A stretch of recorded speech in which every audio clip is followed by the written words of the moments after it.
Muito bem, amados, gostaria de meditar na palavra de Deus nessa manhã.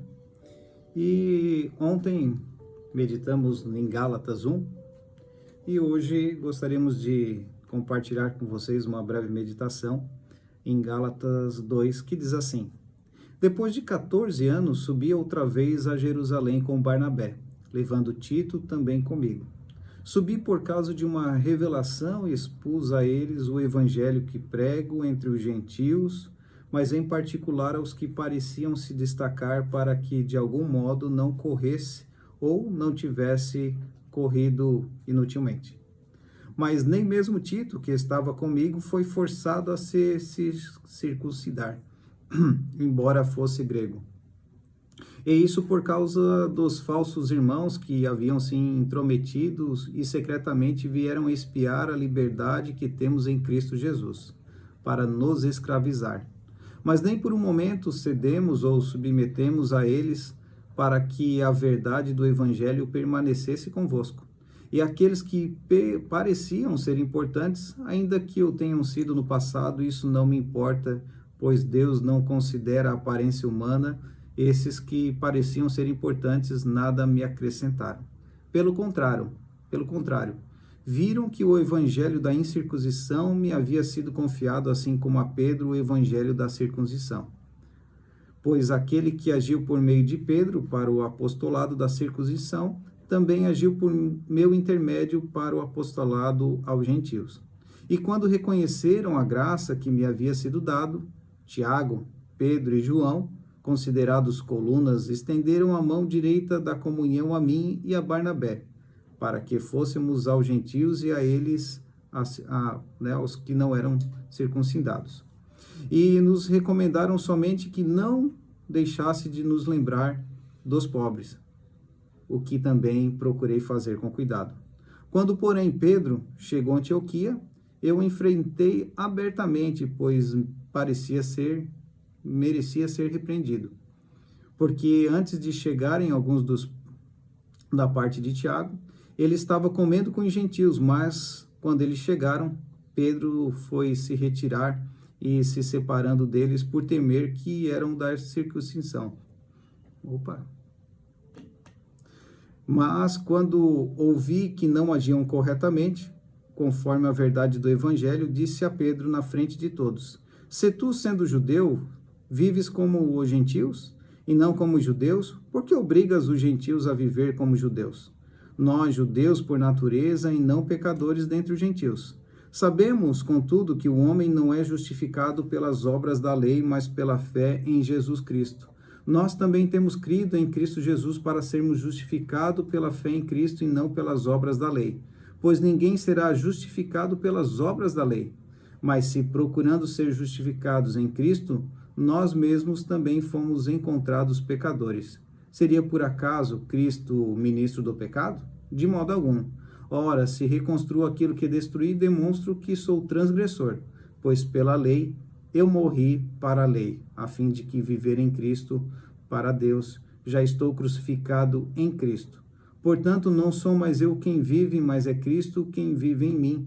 E essa vida que vivo agora no corpo, vivo pela fé no Filho de Deus, que me amou e se entregou por mim.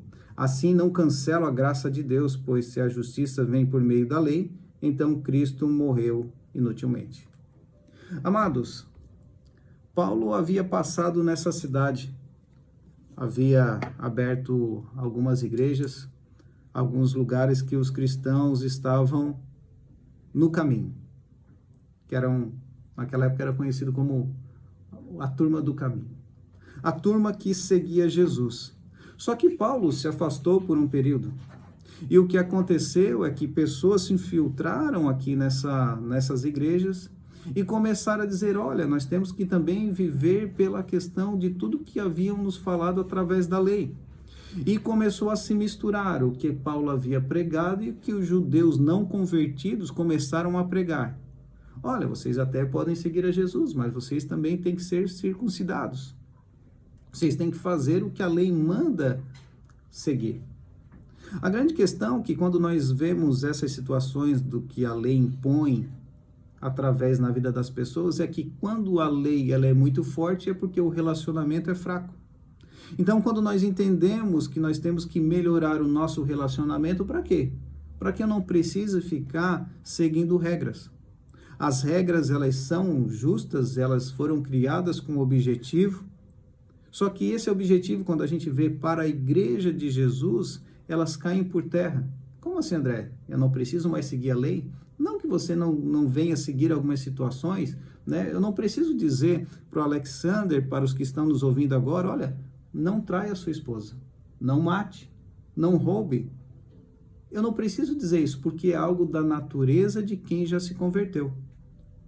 É interessante, nós demos a notícia aqui da onça que foi até o pastor que estava pregando e ela deu meia volta. A natureza do animal é o quê? Supostamente seria matar aquele homem e comer ele. Ali houve um livramento de Deus.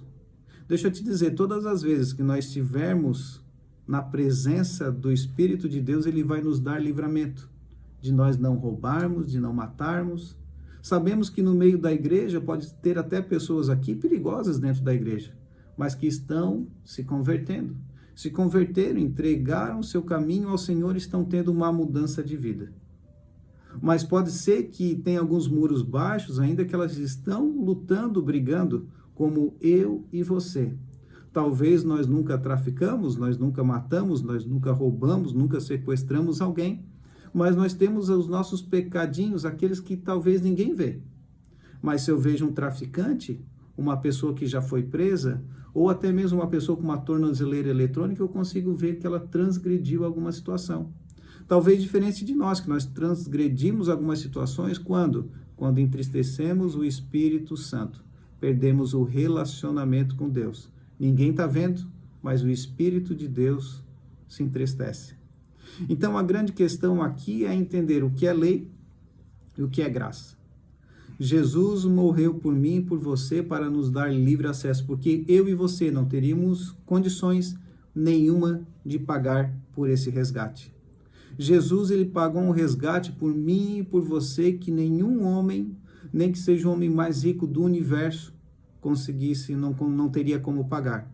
Ele deu a sua vida, ele não cometeu nenhum pecado.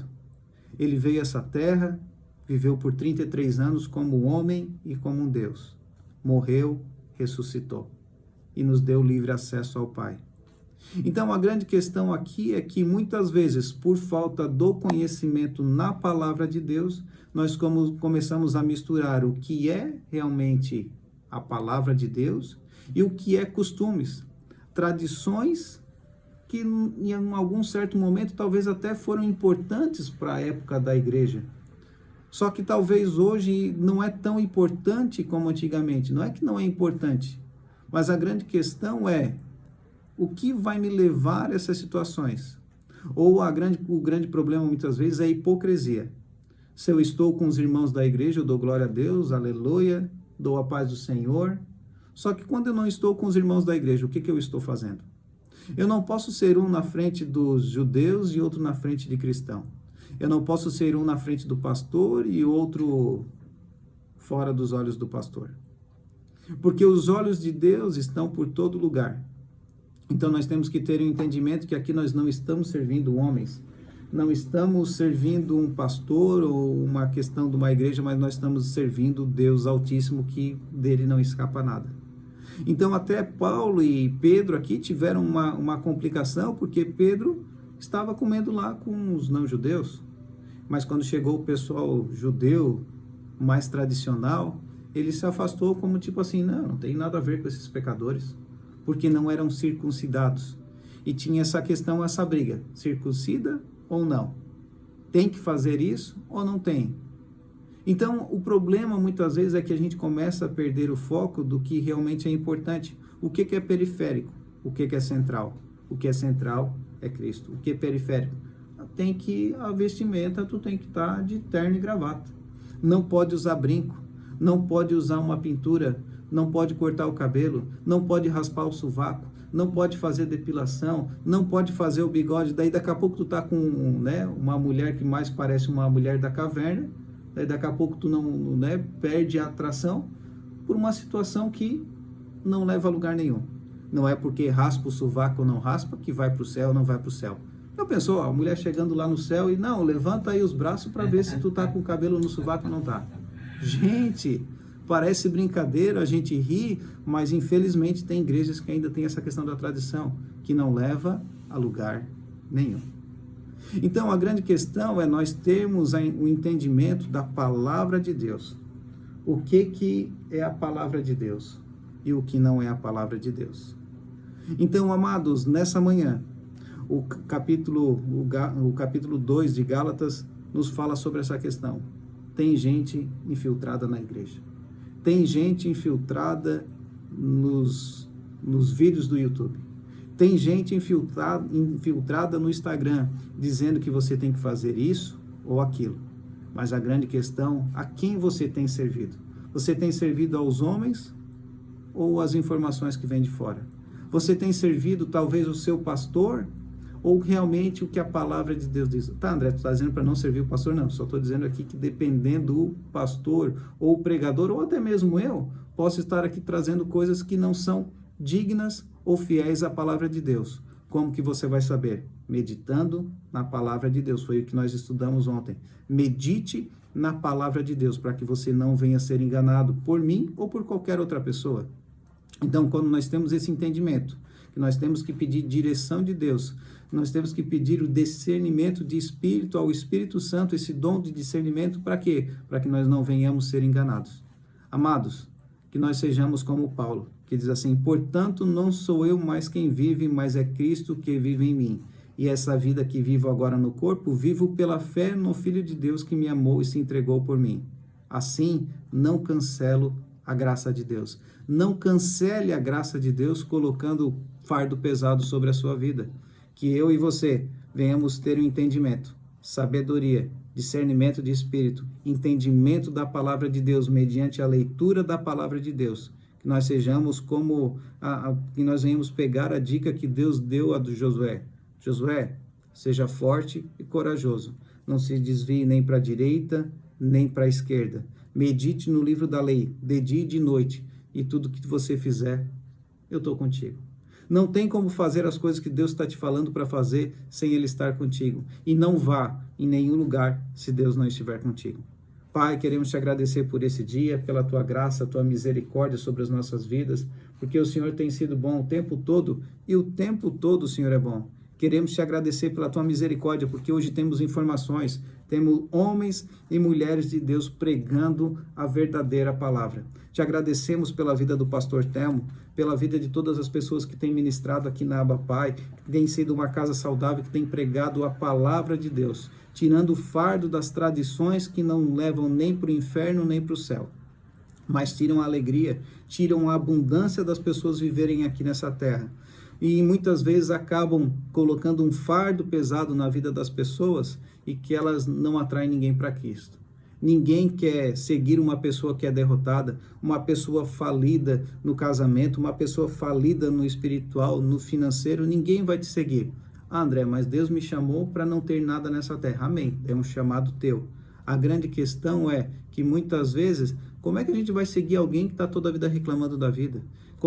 Como que nós vamos seguir a Deus, né, o Deus de uma pessoa que está dizendo que está sempre tudo ruim? Ei, no mundo tereis aflições, mas tem de bom ânimo, seja animado, independente da sua situação. Procure a Deus, procure prosperar naquilo que Deus te colocou. Procure ser aquilo que Deus te chamou para ser. Eu sou o que a Bíblia diz que eu sou, eu posso fazer o que a Bíblia diz que eu posso fazer, eu sou e serei aquilo que Deus quer, porque eu estarei me colocando na presença de Deus. Amém e amém.